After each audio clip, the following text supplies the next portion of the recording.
Hello, this is Mary Cole and Good Story Company. Welcome to our YouTube channel if you're new here. Today I'm going to talk about the slightly more advanced topic of finding another literary agent. And some of you may be wondering, another one? I'm still looking for my first one. Well, this is for those writers who may have parted ways with a literary agent, and just a few tips to smooth that transition and encourage you, if that's what you want, to get back out there again. Now, it's nothing anybody wants to hear, but not all agent relationships are meant to ride off into the sunset and last forever. There are ruptures in the agent-writer relationship, just like in any relationship. A lot of them have to do with communication, or you feel like the agent's enthusiasm for your project has maybe bottomed out if you didn't sell a book, or there hasn't been much of a reaction to a book.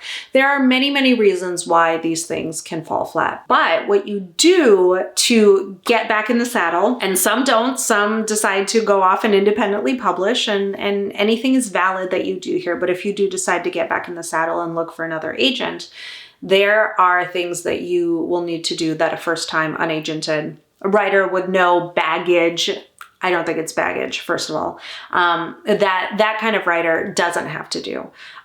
You will want to disclose your status at some point to any agent that you have gotten interest from, because if you've been agented once, it is a fair thing to say that you may have a little bit more attention to your project, especially if you've sold a project already, you have a publishing deal, or you have a few books out, you have a career kind of already in motion. Another agent may come along that's interested in that because you are sort of a proven writer and you have a track record. One thing that you will want to do, and I am of the school, I believe that communication is absolutely key, and you want to over communicate if at all possible, and be very, very honest. You will want to disclose that you were agented at some point, maybe even in your query letter. You don't have to say who it was.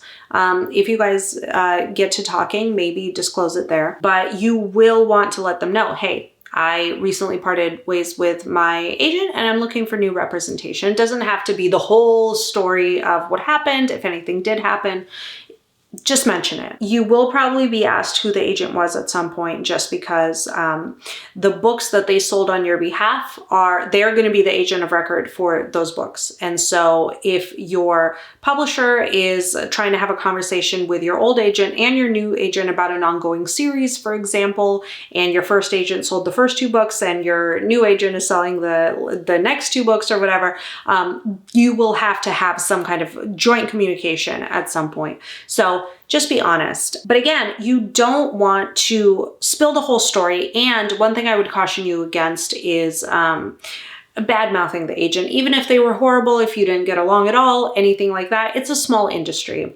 No matter what category you're in, there are surprisingly few players and they all know one another. And so you don't want to burn any bridges, no matter how much you want to. You can absolutely sort of say, you know, they didn't really handle me. These are the problems that I felt I encountered, but try to keep it as civil and professional as possible, even if there was something in the relationship that you felt like was not your fault. The best approach here would be civility and not to gossip. You can absolutely sort of share your experience. There's a whisper network online of writers who share experiences with their agents, sometimes anonymously. I would participate in that sort of thing cautiously, because you don't want to sort of be on the receiving end of a lot of attention for burning a bridge and, you know, calling somebody out. If it is a larger issue that you want many writers to be aware of, you can take a stand against a former agent. You can do it publicly. You can do it under an anonymous account. There are many ways to sort of advocate.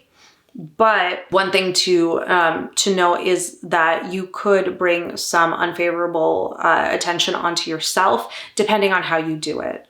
I absolutely believe that there are very valid reasons to part ways from a representative, and not all representatives are made equal, but I would try to sort of just stick to the facts and leave emotion or spite or any kind of negativity out of it, so that you can let, if you choose to talk about a bad experience with an agent or a publisher, you can let readers come to their own conclusions without you sort of putting adjectives on people and venting in that way, no matter how tempting. I absolutely love the honest approach, but I also like the classy approach. And there are writers who have been burned for speaking out against their publishers, speaking out against their agents.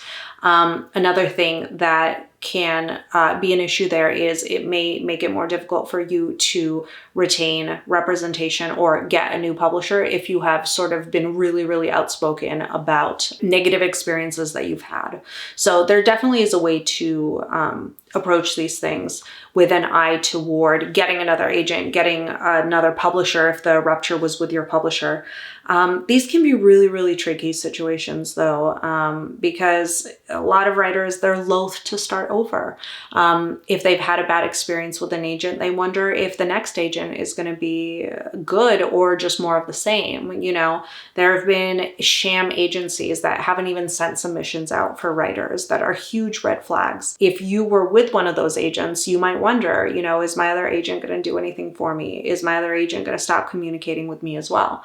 And these are valid questions, but one negative experience with an agent or with a publisher should not put you off of writing if that is what you want to do with your life. I don't believe that there aren't good fish in the sea and there aren't good apples. That's not to say I excuse people's bad behavior. The sham agencies that didn't even send anything out for writers are such a heartbreaking situation for me to hear about, because it's just agents in that position, they're playing with people's hopes and dreams. But I would say a bad experience in that vein doesn't guarantee more bad experiences. So I would give you a little pep talk and say, if you want to get back out there, do it intelligently, do it honestly, disclose what happened, but maybe without strong emotion, so that you don't sort of start off on a negative foot with a new person. And keep trying. Publishing can be really hard without having a falling out with your agent, but there's more good out there. There are great people working in publishing, and I just wish you courage to advocate for yourself so you can find the advocate that you deserve. My name is Mary Cole, and here's to a good story.